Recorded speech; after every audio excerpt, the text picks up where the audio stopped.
It really Of is a course, treat. having me. Really Yeah, thank you for having me. yeah. Um, so just give us a little bit of background. I mean, I guess I can kind of start off. I mean, I know that you're from Chile, Yeah, and that's you started playing saxophone pretty young age, right? Like about six or so. yeah, And I was around six. Yeah, okay. But you started on alto first, and you were really influenced by Cannonball and Bird and Brecker, it sounds like. yeah.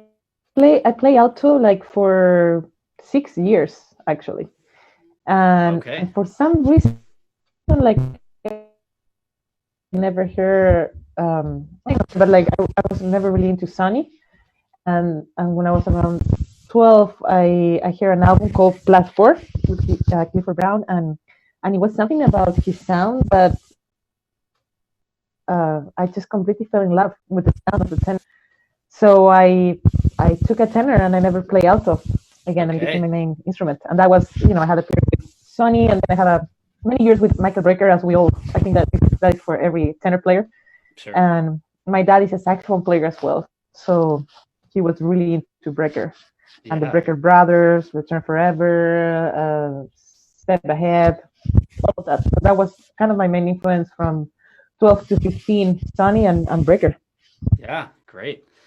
So is it the horn that you play on? It was your grandfather's? Is that what I was reading? The six that you play, the Mark Six, or Yeah, I used to play the horn for many years, okay, but the issue is that the Isamar six is number 68, okay, and my grandfather bought a new, and then my father played it, so it's pretty worn out. It okay, doesn't have any lacquer anymore. So with all the touring, the saxophone just wasn't really keeping up with sure. the practicing as well. So I recently got a Oh, uh, okay. balance 65 from a guy called Emilio Lyons. Are you familiar with him? No, not really. So Emilio Lyons is kind of like the father of the repairman. He lives in Boston. Oh, He yeah, of course. I'm sorry. Yeah, Yeah, Emilio. Yeah, yeah. absolutely. And I was telling him like a couple of months ago, I was like, I really need a new saxophone. And he called me. He's like, look, I have these two balance. Just take a bus, come to New York. I mean, come to Boston. And I played them, and I just fell in love with the 65, and I've been playing it since then. Amazing. When was that? When did you switch to that? When did you switch? October.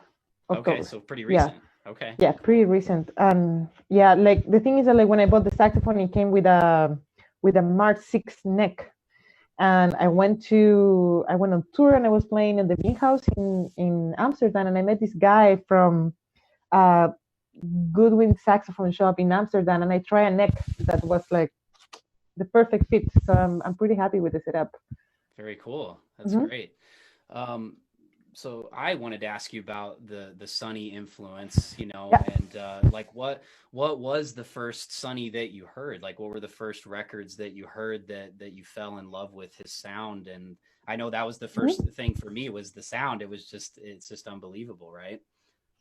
Yeah, I mean, another thing that I really love about his playing, and to these days, is just it feels like he has a lot of humor in the way that he plays. It's very Absolutely. organic. I can totally hear somebody just picking up, and it resonates with me so much. Sure. It's so funky. Yeah, yeah, yeah, absolutely. And the first album was Plus Four, and then, the sound of Sunny, Freedom Suite, Sure. way out west. Okay. Um, Yeah. Live at the Vanguard, and my favorite one is a live album. I can't remember the name of the musicians. It's a local rhythm section, but it's live in Boston. I mean, in Boston, in London, at Rodney Scott's, Okay. and it's Volume One and Volume Two. Uh, Okay. it's in the late 50s, but that is actually my favorite ever Sonny Rollins album. Every Wow. time I Okay. hear it, I'm Very like, cool. it just touches me so much. And he plays a version of a tune called Out of Nocturne, Sure. Yeah, and, yeah. and to me, like, it's just like straight up like a master class of how to play intros to ballads. So I really learned a lot from that specific album back then. Yeah. Wow. That's great. Um, is there any? I wanted to specifically ask you about favorite Sunny that's maybe not on a record, or I guess I've heard that some of these concerts that are more like bootleg concerts, like just those very long ones that he would play for basically several decades, Yeah, where he would just play on, and it's just, crazy. Um, yeah, specifically this three little words recording, I've been working on it and transcribing it some, and yeah. you know the one I'm talking about, the one that's Denmark in 68. So what do you think about that? Because It's a his sound classic. is crazy. I mean, it's just crazy. Yeah. I didn't really know about it, but a couple of saxophone players that live here in town, I don't know if you know Matt Otto at all, or David Valdez, but they both kind of turned me on to it. And I'm just like, I mean, I've always been floored by Sonny, but it's just awesome to hear him just play Yeah. like that for so long. I mean, it's like, because when you get in there, I mean, but it's like you get in there to play, and he's just, Yeah. I mean, ripping for so long. It's like even Yeah. just the, like physical, like what it takes to even do Yeah. that. What do you think about like recordings like that one in particular? Like, what's your opinion, or just any Well, thoughts that you have? yeah. Well, first of all, I transcribe all of them. Oh, seriously? Wow, that's I amazing. did so part of my process is always has been learning about concepts like Right. sound or rhythm or how to express yourself through transcriptions. And usually my process is a good amount of years. And I have that very deeply with Sony. So I check like early Sony, later Sony, and all the bootlegs, which is the most killing part. Yeah, There's a right. version of um, 4 where he just keeps on going. And I Yeah, was so yeah. obsessed with all those recordings. And so I actually did an interview. I don't know if you read the interview that I did to Sony like a couple of years ago. I don't think so. All right, I'm Yeah, not it's familiar with it. yeah, it's online. It's a written interview. Like I was supposed to interview him about his last album, Just on the Road. Okay. And like I had an album called Back Home that it's not a tribute, but it's inspired on the first time I heard Sonny. Yeah. And so anyway, the interview was supposed to be 10 minutes, but then of course I'm a saxophone player and he's my idol, so I just like talked for For a sure. long time. Yeah. And one of the I asked him, I was like, why do you play so long? You know, and he said that he just couldn't find the point of what he wanted to say. Or sometimes it just took him a long time. He's like, sometimes it just takes me 10 minutes to really like trying to get to the main idea, or sometimes I just don't get into the main idea. Sure. And it's just so inspiring to hear that from somebody like him. The constant search and the just not being afraid of keep exploring and throwing ideas out. Right. Absolutely. Yeah, I heard a little snippet recently of a story of one of those. I think it was like Tootie Heath on drums on that recording or Mm-hmm. something. And so somebody, it was sort of like third hand, it was told to me, but I guess it was like he told this person like, oh, what about this like concert that you guys gave in Denmark? And his take on it was, yeah, well, you know what, man, Sonny played forever and I never got paid. That was what he said, and I was just, I could, He did play uh, long soul. yeah, he did play a lot, and I can imagine like just sitting there and playing behind that, and Yeah. I mean, it's amazing to us, of course, too, but I can also imagine it from his Yeah. perspective too, which is funny. But Yeah, I just love like the patient in music, patience, just yeah, to trying to find what you want to say, even if you find it or don't find it. Like he said, like a bunch of times he just didn't find it, but it's yeah, just like just that pushing into something like unknown, and trying. One actually, I suggested to read that interview because I did it as a saxophone from a saxophone player point of view, so I asked a sure. lot of things that we all Yeah, I curious need to about. read it. Yeah, Yeah, and but it's basically he said like, yeah, I like one thing that he said very interesting. He's like, when I'm playing long songs, I'm trying to get to a point where I'm not thinking and I'm completely disconnected, and it's just like this energy or whatever that's going through my body and expressing to the horn and the sounds coming out. But then um, he said like as soon as he gained unconsciousness as he was playing, he became conscious of what he was playing, so he kind of became aware again. sure. And and that is basically what he was describing when he did all these long concerts, just like trying to find the point, and then like he goes out of the body, and then he's like, oh, where I am right now, Yeah, and they come back. It's super interesting, and I think that yeah, it's a whole masterclass into all these recordings. yeah. Again, Absolutely. a Yeah. lot of information. Yeah, absolutely. Seems like he was doing that into the 80s, because I Yeah. briefly studied with a guy in St. Louis named Paul DeMarinis, who's a Hmm. great teacher. And he was telling me about when Sonny came to St. Louis, Missouri. And he basically, well, at one point, he cracked the door open after Sonny had been in this room for like 3 to 4 hours, playing. And there was literally reeds, just read, covering the entire, like any surface that you could see in the room. And Yeah. then the first song that he played about 25-30 minutes just straight, just played. And then it was essentially, the concert could have been over at that point. Paul Yeah. said that he just got a standing ovation, and he basically said that, Sonny sort of described that that's how a lot of those concerts went. And Yeah. so but anyway, so I guess kind of circling back a little bit. So um, as a teenager, you met this pianist, Danilo Perez. I don't know if I'm saying that right, but then Yeah. Yeah. Yeah, that better. sort of led to you. He invited you. You were playing around at the time, and he heard you, and then he invited you to play the Panama Jazz Festival. Yeah. And so I'm curious personally what that's like, because how old were you then when you played the Panama Jazz? That was like the first time you'd played a festival So, like that. yeah, I was a baby. I was Yeah. like 14 or 15. And what was that experience like? Just being that young, and I imagine playing in front of what at the time was likely the largest crowd that you had ever performed in front of, right? Yeah, well, I did a lot of live concerts in Chile. Okay, I did a mini tour with Randy Brecker back then when I was very young. They had him sure, as as a special guest, and then I play a lot in jazz clubs. But I don't remember, like I never really had fear of playing in front of crowds, sure, yeah, um, like that. So I don't know. Also, like when you're a kid, like you don't really take the weight of what is happening in your life. And now sure, looking back then, I'm like, wow, I was 15. I traveled on my own, yeah, and I was there, and yeah, it was a crazy experience. But back then, I was just like, just very open, and I never felt like lost or weird. Danilo, well, he's a piano player, Wayne Shorter, and the story is that like his wife is a saxophone player, and she used to study with my father back in Chile before they got okay, married. So that was the connection, and that's why Danilo, I met Danilo when he came. We went short in Chile, and he came to hear me playing, and he's always had like he has this mission of helping Latin American musicians. Um, somebody from South America is very complicated to go to Berkeley or come to the States. Mostly because of sure, right, money situation. sure, So he invited me there, and I think that the crazy stories I had there was that I got to see Kurt Rosenwinkel band back then, like with the original musicians, yeah, and I saw Mark for the first time. And back then I was like super into record, but I saw Mark and I was like, what is this? you know. yeah, And I came to him backstage.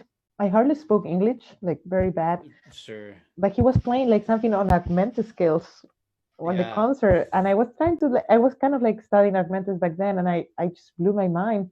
So I don't know how I got the personality, but I went to him. I was like, right after he played, like the yeah, most annoying thing you can do to somebody is like come and bother him until the concert. all right, And I was like, yeah, what do you play on this augmented chord? yeah, yeah, yeah, And he took the time to sit down with me for a while and gave me a lesson, about wow, how to play augmented. And I back then I didn't realize like how nice, how cool it was right, from him to take the time to just explain it. yeah, And also I didn't even thought I was like I'm seeing one of the greatest quintets ever, from yeah, the next step like was that period. And that's great, yeah, so I really enjoyed the experience. And then after that I went to Boston.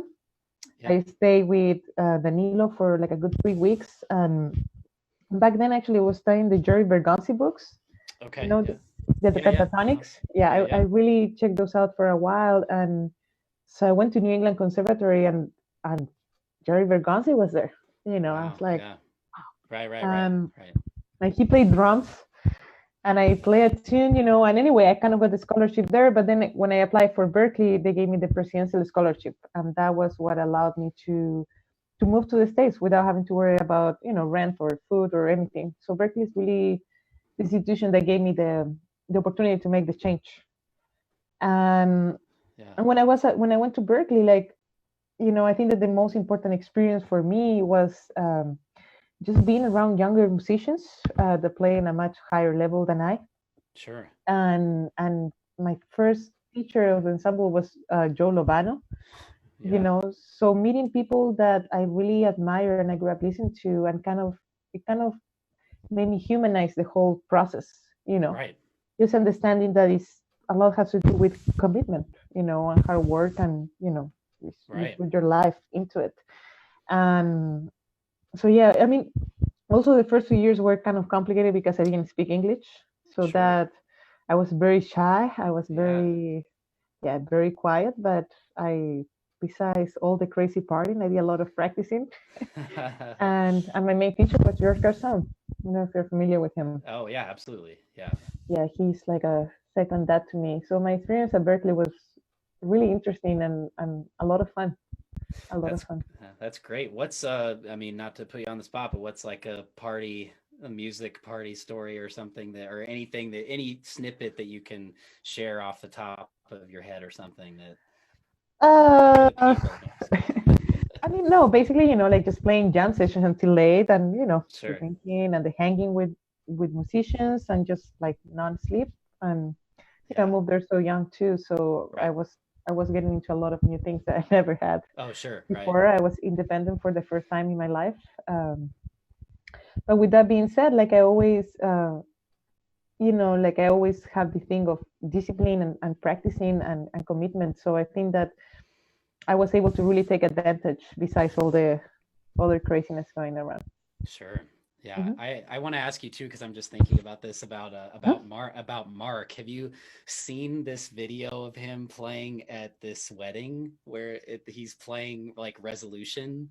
Have you seen this? No, but you're Oh, sending okay. it to me after Yeah, the. I'll have to send it to you. Oh man, Yeah, you'll love it. It's so funny. Yeah, yeah, I mean, they're going in on this. Like he studied this obviously very deeply, yeah. and all these people are just at this wedding, just just chugging beers and stuff, and they have no idea what's going on. Wow, And Mark is obviously, with his level of intent, very deliberate about what he's doing. Anyway, it's just a very funny thing. But I wanted to nice. ask you Okay. just thinking about it. But Mm-hmm.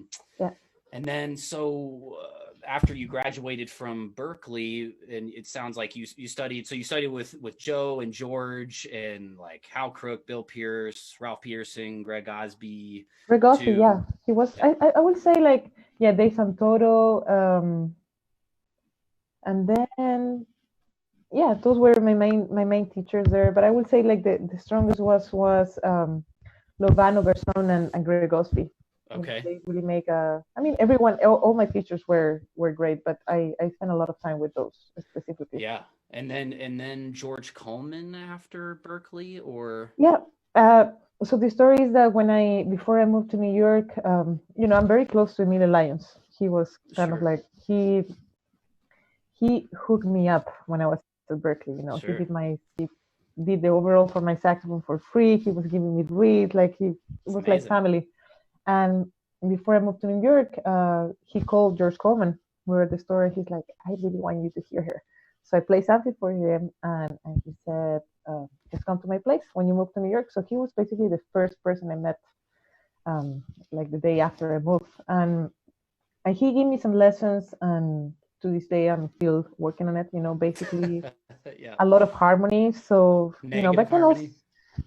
a lot of a lot of work. And basically, yeah, I was just going to his house. Back then, I also was young, so maybe I didn't take the weight of like, wow, I'm hanging with George Coleman, and Sure, he's giving me harmony lessons for free. that's great. And so I will come to his apartment, and then he's like, just play on the Fender Rose, and we will go over ballads, and over Johnny steps and like different ways of thinking about dominance and substitutions and all of that. Yeah. And he was so kind. Like like he had an endorsement with the daddy back then, so he will come. He's like, "What reeds do you want?" I was like, "Okay." So he hooked me up with reeds, And I got the chance to play a lot with him over the years, and that also was a lesson itself, just stepping on the stage and then, playing Cherokee and then changing keys to random keys and, Sure. all the George Coleman things. Right. So yeah, it was my main teacher when I was in New York. That's great. Um, Very cool. And so then in 2013, as I mentioned at the onset here, the monk competition. So I think that year it was like Wayne and Branford Yeah. were judges, but then also for all of the KC people watching, Bobby Watson was one of the judges too. And we kind of talked a little bit before we went live just about, you got to speak with him a little bit, and he was, Mm-hmm. his normal super sweet, like bubbly self and everything, which Yeah. is great because I had the great fortune and still do of having a close relationship with him, and studied with him, and pretty much any of my progress, really, especially the early on, to him. So but maybe you could talk a little bit about that, just that experience, just because uh most people look at that as like it's like the jazz trophy, or whatever. So It was the worst experience I ever had in my life. okay. But you know what I mean. Like, it's just so Sure. tricky because I don't know. I don't think that you can judge arts. Right, It's not such absolutely. a thing Yeah. of like being a healing player or Sure. So I went to the competition with that mentality. I just really needed the money back then. Sure. Um, and I was like, it's just gonna be a good opportunity to open some doors and see what happened. That was like kind of my second year in New York, and I wasn't even expecting to get selected, and Hmm. then I got it. And like my main preparation wasn't really like practicing more saxophone because I always practice a lot. It Sure. was mostly just mental, like what does it mean to win for me? Does Sure. get winning the prize, or just being able to be on the stage and have to play 10 minutes in front of all these people and just trying to be as much as I can, trying to be myself as much as I can and just have Yeah. fun. And so that was my purpose, like just be able to Sure. be on the stage. And I was still super nervous, like the whole situation really, it was very overwhelming. Everyone is just like freaking out, like in a room, like practicing, and you can hear everyone's heart like that. Yeah. uh, but then I started the competition. And so I didn't play anything that I didn't play before. I just did some trio things. I did my usual thing. And then at the very end I decided that I wanted to play original. And they started playing it. It was from the album with the Crash Trio called Eminem.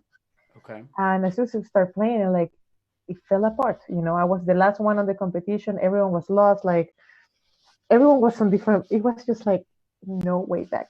You know. Sure. Sure. And when that happened, it kind of, I just that kind of brought me back to okay, the music. What are we doing? How do we get out of this? Sure.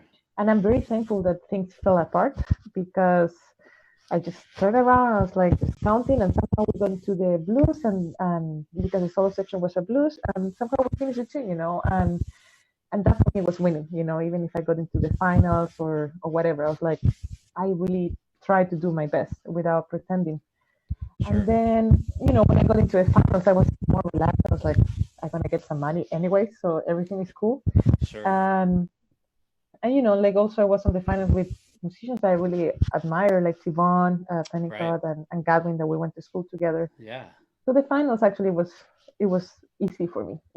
Yeah. And but I think that, like, the greatest thing about the whole competition thing, besides the money that I got, and Right. it's just that it has given me it has opened, so it did open so many doors Right.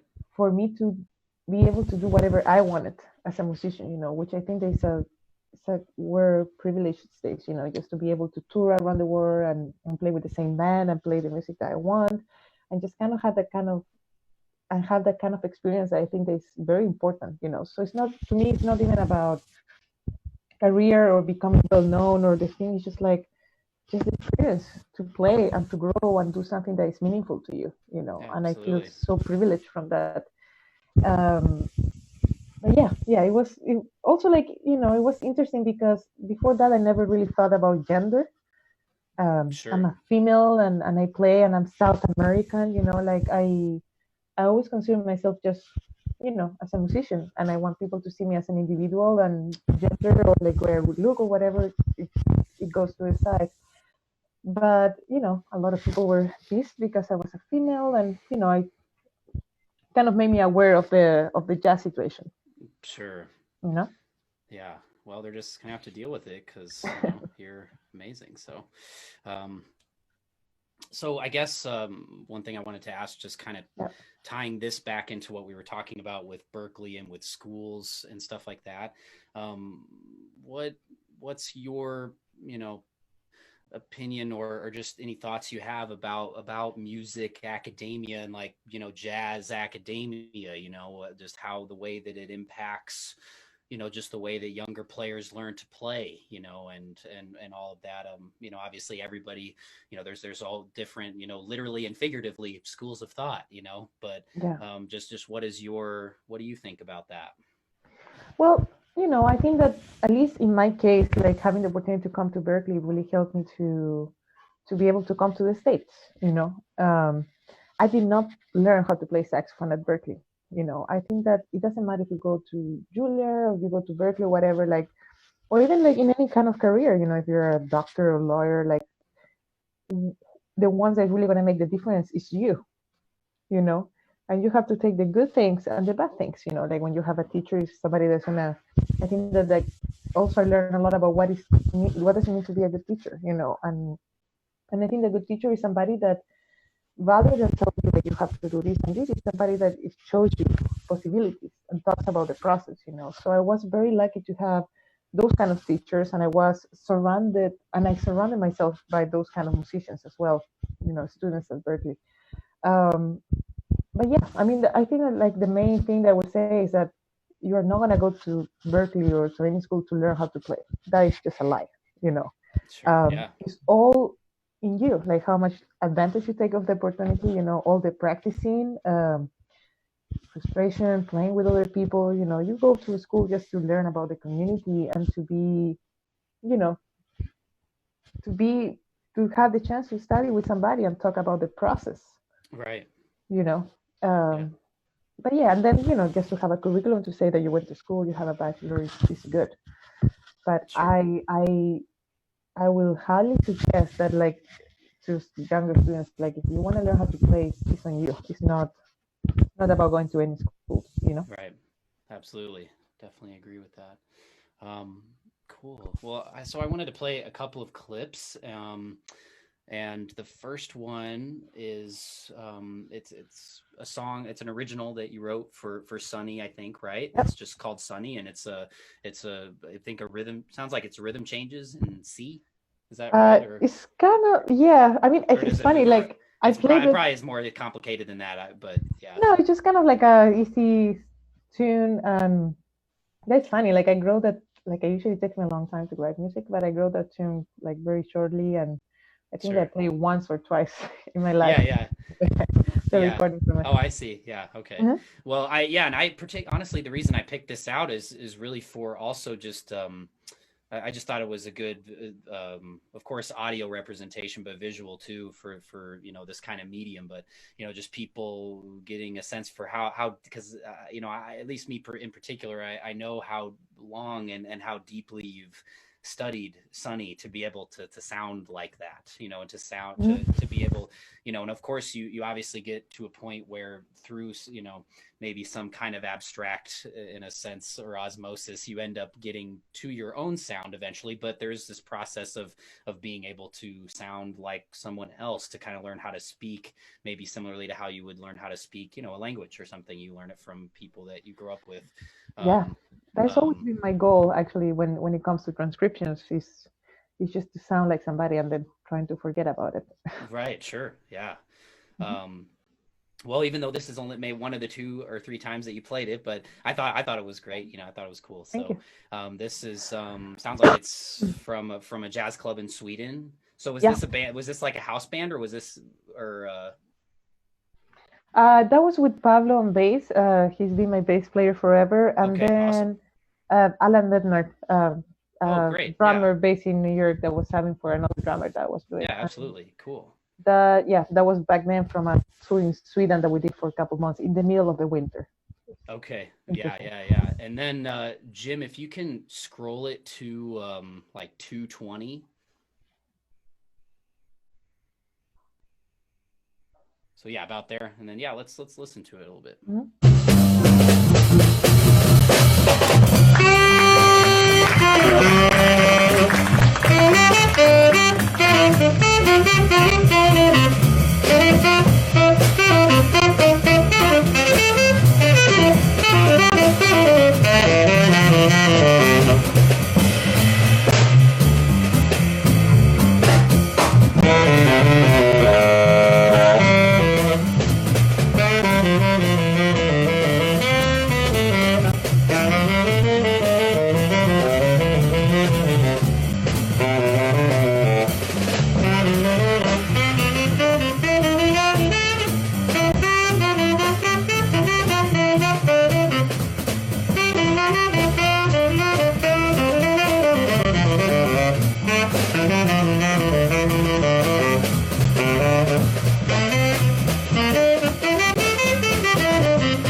Thanks, Jim. So I yeah, I couldn't guess hear anything, but yeah, me neither. I mean, I know it was killing, but no, I think the way, so yeah, we're I guess everybody else, the way it works is like everybody else can hear it, we can't hear it, which is kind Okay. of fun, kind Hmm. of funny. But I've listened to it a lot, so I know it's great. Um, um, so I guess just kind of along those lines of Yeah. just like playing transcribing in that sense, or just like really trying to take in the essence of somebody, Hmm. because that's I as far as just that's what I take from that, and just kind of piggybacking off of what you were saying. Hmm. um so like recently I heard an interview, similar kind of format to this one, where Joe Lovano was being interviewed, and he essentially said that he hopes that players, are reflecting during this time, and that there will be at the other end of this, that there will be more honesty and originality in the music. And he just kind of explained a little bit, and I don't want to misrepresent what he said, but I feel like he was saying that many young players, essentially learn somebody else's story, or like a master's story, which is important, but then they tend to continue to play that story rather than to find their own, Yeah. a story, because we all have Hmm. that, and as players. And Yeah. so I guess I know to some degree it's kind of abstract subject, but how have you gone about transitioning from learning the music, learning someone else's story, being able to play like everybody just heard there, where it's just super deeply not just Sonny's notes, but the message, there's a Yeah. certain kind of vibe and message in there.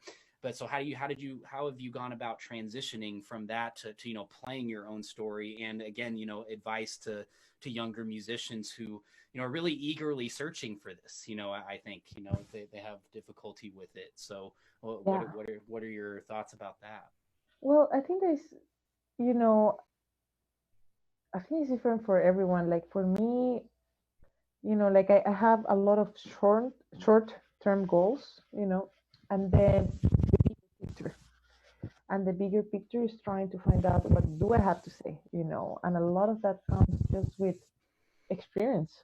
It doesn't come like with the practicing at home, or it just comes with actually living life, understanding myself as an adult, and who am I, where I'm coming from. It's a deep process of acceptance, and kind of losing the fear to be killing or sound bad or trying to fit into something or not.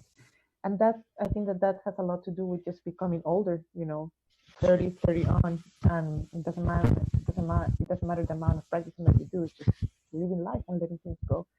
And so the short term goals is usually like, to me, it's a process of like 2, 3, or even 4 years, where my goal is to sound like somebody, and I never write down the solos.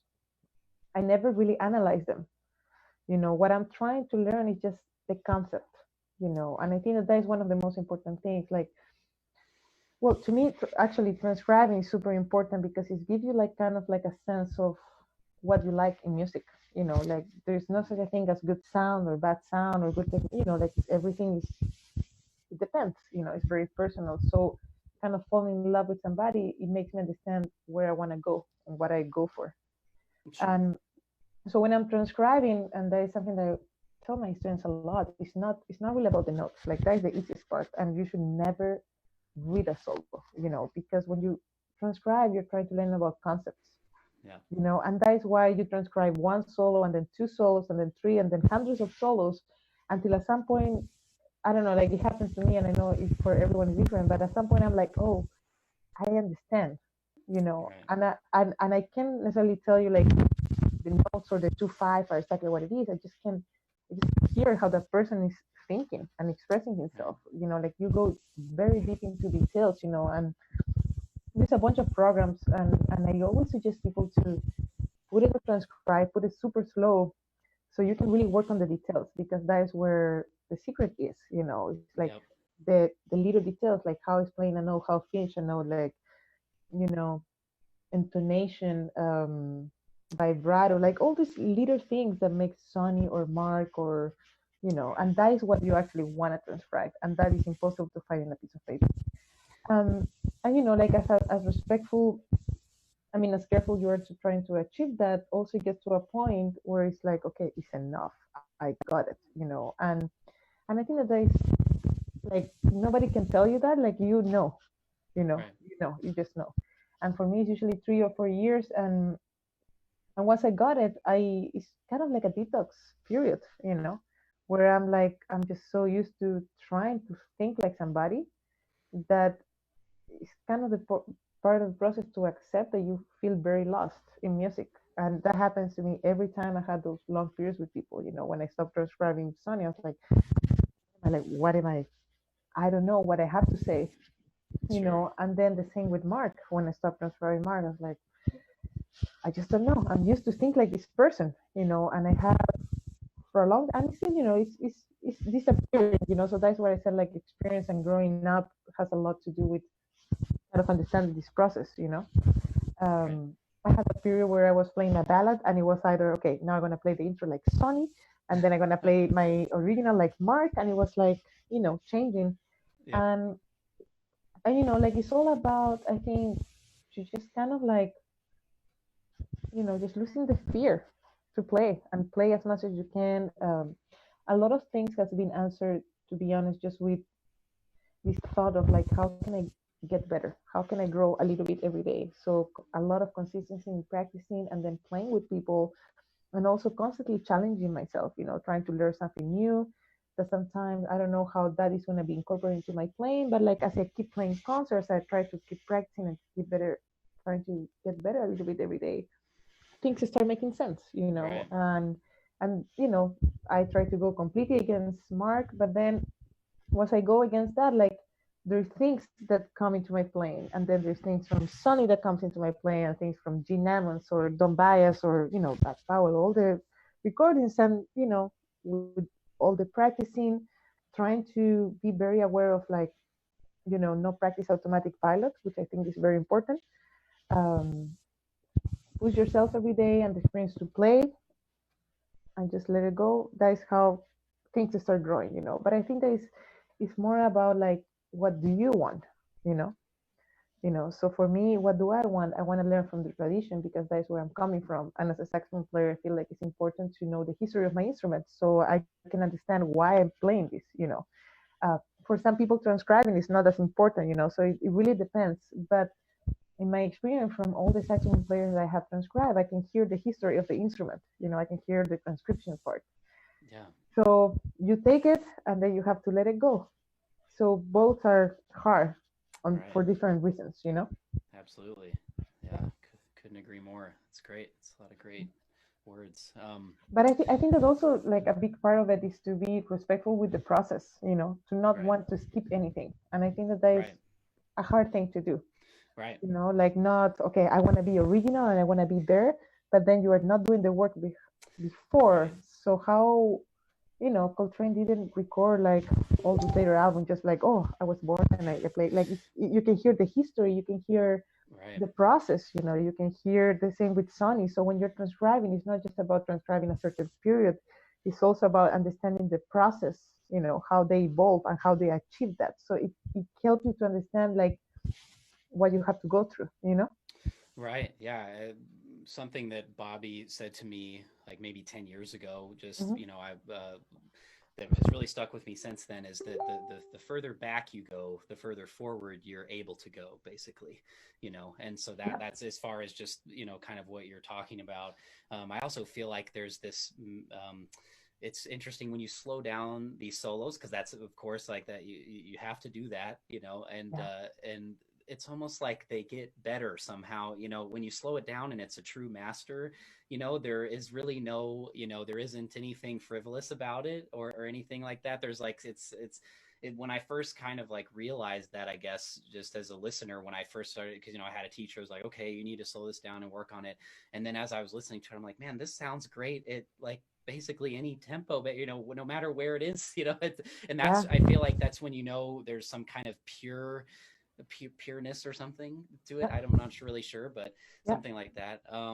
And you can hear the details, like Right, exactly. Yeah. I have some students that are like, well, slow it down is kind of cheating, and I think that is kind of like a very silly approach to it, because these Yeah. days, like, we have technology, we have like programs like Transcribe, or Yeah. amazing Slowdowner that it helps you to make the process easier and get Yeah. deeper into it, and Right. when you transcribe, that is the main point to, like, and like I guess with anything that you practice, either do it right or not, because if Right. not, at some point you're gonna have to come back to it, Right.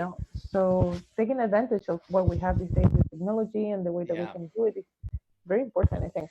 Oh, you're so right, and it's certainly a generational thing, and maybe even has affected our ability to listen a little bit. Just because, I mean, I mean, I'll, just like a lot of people, I'm sure, just like have, iTunes pulled up or something, and I'm just like hitting, going back to the spot, back to the spot. But the It's first few, frustrating too. yeah, and the first time that I like transcribed in a lesson with Bobby when I was like 18 or 19, it blew me away how much he could get in such like one listen and get this much. Whereas I mean, and obviously he's a master and I'm just like an 18-year-old, but I just mean in the sense that like he basically was like, well, man, when I came up, I literally had to put like a rock on the red, like on the needle to slow it Yeah, down so that I could hear it and then take it off and go yeah, back, and then it's up to full speed. And that just like blew my mind. And now, it's like even 10 years after the fact today, it's still the technology is even, gone even more in that direction where it's just there's really no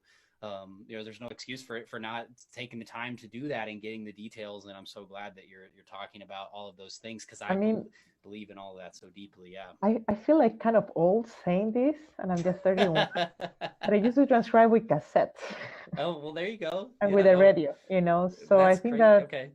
yeah, so I think that not taking advantage of that is just silly, Right. why not? Totally. Totally. Um, okay. So I wanted to play a second video, and this one, it's from a couple years ago. There was a 4-night run, I think, at the Jazz Standard that Sullivan Fortner did, Mhm. and each night and correct me if I'm wrong, but I think each night he's featured a different horn player, and it was like quartet, right? Every night with Sullivan and then Matt Brewer and Marcus Gilmore. Does that sound right? Yeah, he had Roy Hargrove, Right, Roy. Peter Evans, and Ambrose Akinmusere. Yeah, right. Yeah, Wow, yeah. so great. Um, and so this particular clip that I kind of spliced out of that was towards the end of this set, where you guys are playing this super burning like version of Without a Song. Oh God. So and it's awesome. Well, I'm assuming that I guess maybe we won't be able to hear it, but the crowd will be able to hear it, which is what matters. So Mhm. Jim, if you have that one pulled up to play, it should be one of the two YouTube videos.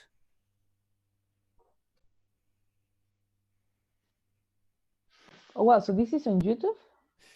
Well, I guess actually no, it's not. It's just Okay.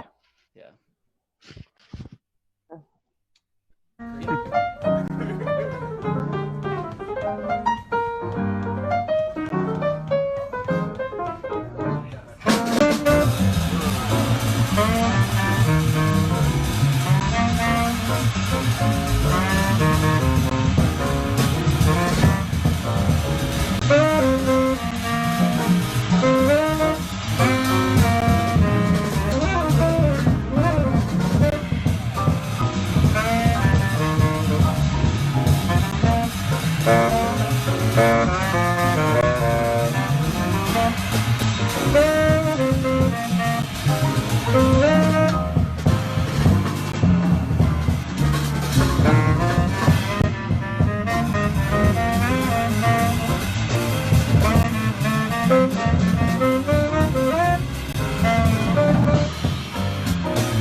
Awesome.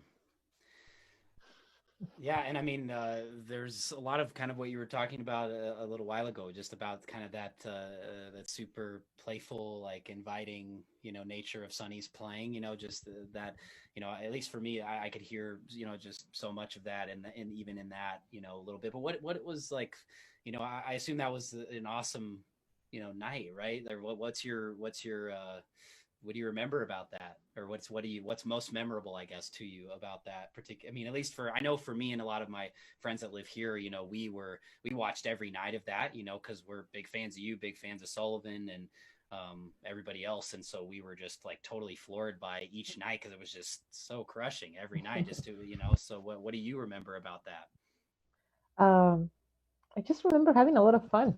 Yeah, that's You know, great. I was pretty like kind of nervous. Sullivan's music is hard. Sure, It's yeah. beautiful, but it's like a lot of like changes. So, Sure. but I just remember having a lot of fun. And he's a close friend of mine, and That's great. mostly that, and just the music is just so open and goes to so many places. So when you get to play with people like that, it's just like forget about control, forget about everything, just being in the moment, and I really felt lucky to be part of those That's great. of that concert. Yeah. Um, and I just had a couple more questions for you if you have Yeah. a little bit more time.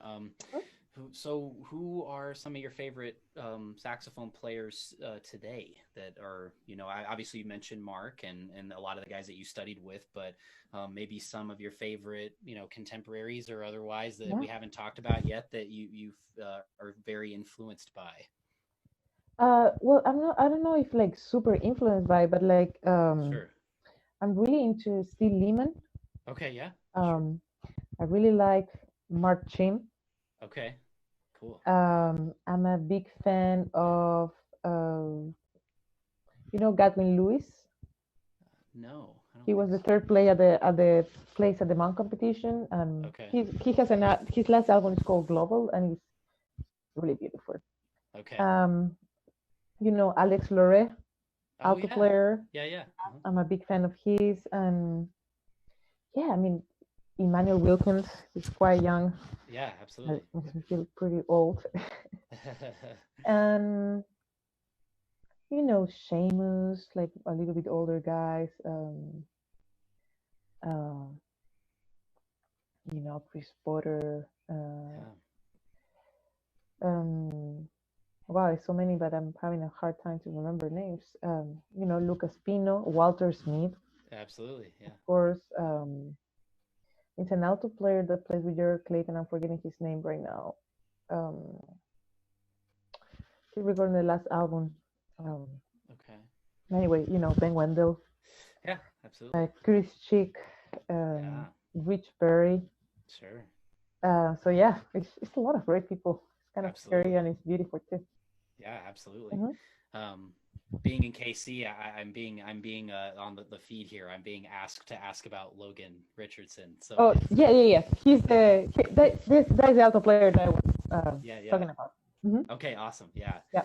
Um, and then do you know Ben Van Gelder very well Oh as yeah, well, or of course. yeah, I yeah. forgot about him. Yeah, of course. He's amazing. I love his. Absolutely, absolutely. Yeah, Hmm. same. And then so your most recent project is called Visions, right? Yeah. And so I just wanted to talk about that a little bit. And I mean, congrats on such a great record. I mean, it's Thank really you. great. Um, so I guess I'm just curious of your, any thoughts that you would want to share about it, maybe from like I don't know, just a conceptual Yeah. standpoint or something like that, or maybe Yeah. like messages that you hope to Yeah. like convey with the project, or what. Yeah. your thoughts in that sort of way? Yeah. So the prayer, like, kind of like the source of inspiration was Frida Kahlo, but it wasn't like music that I wrote for Frida Kahlo. It was, Sure, um, I was very inspired by her own process of trying to find self-identity to through art. So sure, through her own struggles and this process of like, acceptance. So that was my main inspiration. And of course, I the album feels very old, yeah, but also it feels like, I mean, every album that I record is kind of like the end of a period. And for me, that marked like, okay, this is the end of this year's working on this music. I'm working with these musicians, and the step into, okay, what is new? What do I have to say?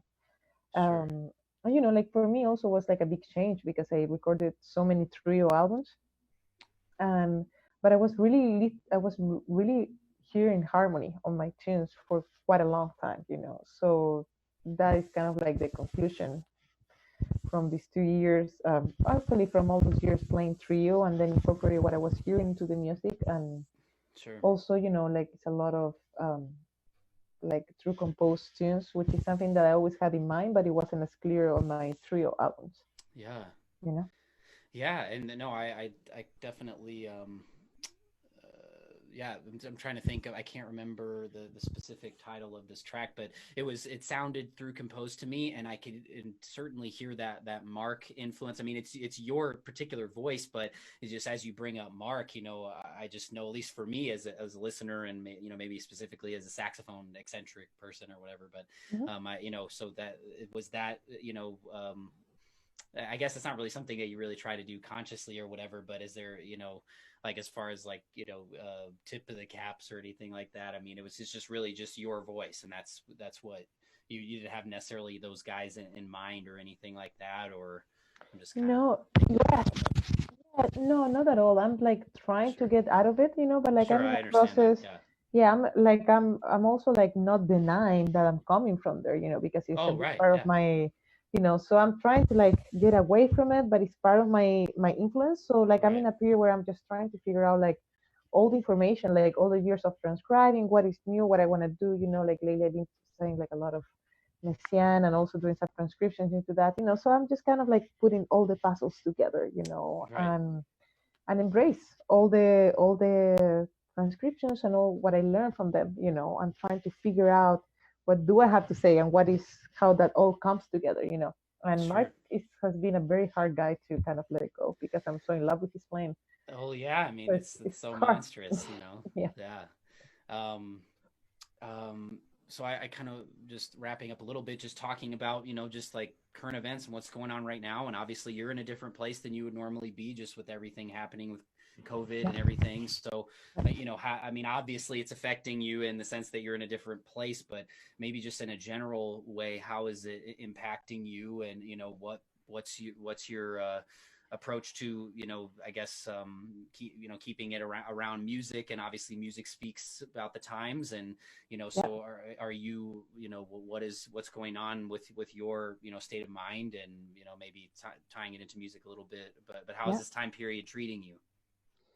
I think that we all, I mean, I think there's a common feeling around the everyone. I just feel very lost, Sure. like everything that I've been working for, regarding career or trying to just live in New York, everything's gone for I don't know how long. Sure. The New York that I knew, Smalls, Metro, Right. Vanguard, everything's gone. So it's just like it's just a very weird feeling. And so in the beginning of the quarantine, I was like, I just really wanted to learn how to become better at piano. And so I was Sure. practicing some Bach and just trying to get better without an agenda. I Sure. start kind of like rewriting some music for the new album. But I kind of stopped with that. And then, at some point I was like, I had a period where I was like, I want to practice with the worst and the most fucked up read I can find so I can learn how to stop being spoiled. Oh, yeah. So I practiced with like some really bad reads for a good Sure. month. I stopped like I usually like I spend a good hour on long tones, like very specific kind of practicing and a lot of Sure. techniques, so I can go like for a very long time. Absolutely. But I was like I just want to try to practice. not controlling things. So I was just like going into my room, and I didn't do long tones for a month. I was just like just improvising, just practicing creativity or whatever. Sure. And now I'm kind of back into like, the long tones and just practicing some technique. I've been working a lot on, well, back then I was doing too, like I was transcribing some Messiaen, and then I got the book and I started like analyzing some things on, Yeah. diminished chords and just like different ways to approach Yeah. phrasing. Um, so I mostly like I'm practicing without an agenda. I'm just trying to figure out like how can I get a little bit better every day? How can I add? I'm just kind of practicing for me. Yeah. I'm just taking the time also to live. Like I was basically on the road 80 or 90% out of the year. These past 2 years has been quite intense, and to a point where I just didn't have time to breathe, and to feel or to deal with my own personal things. Sure. So this period is just like there's just a lot of feelings, a lot of thoughts, a lot of things are coming out, because I have time to think, I have time to feel, and I'm just allowing all those things to come up, and I'm kind of embracing that I don't have the control of what is going to happen. Right. Nobody has the control, and I think this is a weird, at least to me, for my kind of personality and the way I do things, is a kind of like a completely new feeling. Sure. Um, so that's been, just I'm just practicing without an agenda. I'm trying to get into different things, maybe transcribe one solo here and there, the Messiaen thing, practicing piano, listening to music, and just living a little bit more life, which I never really did much because of all the intense practicing, and also Sure.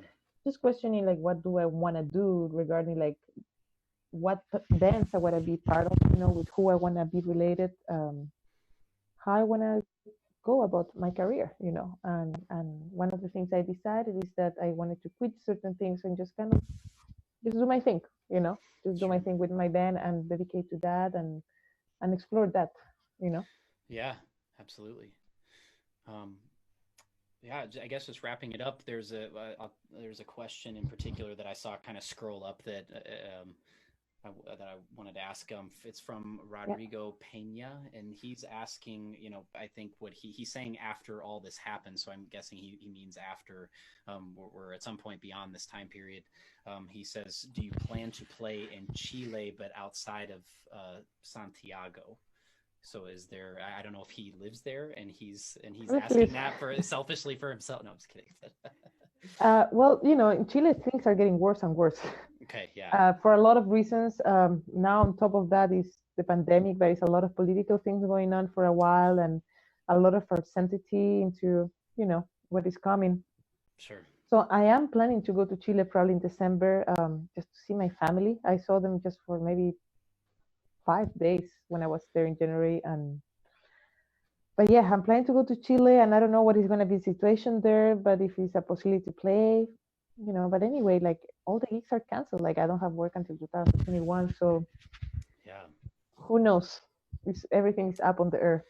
yeah, right, Yeah, yeah. Well, we certainly even during this time, when you could, I guess, have more. A lot of us have more time on our hands, but either way, we're really appreciative of you giving some of your time to us, and my for pleasure.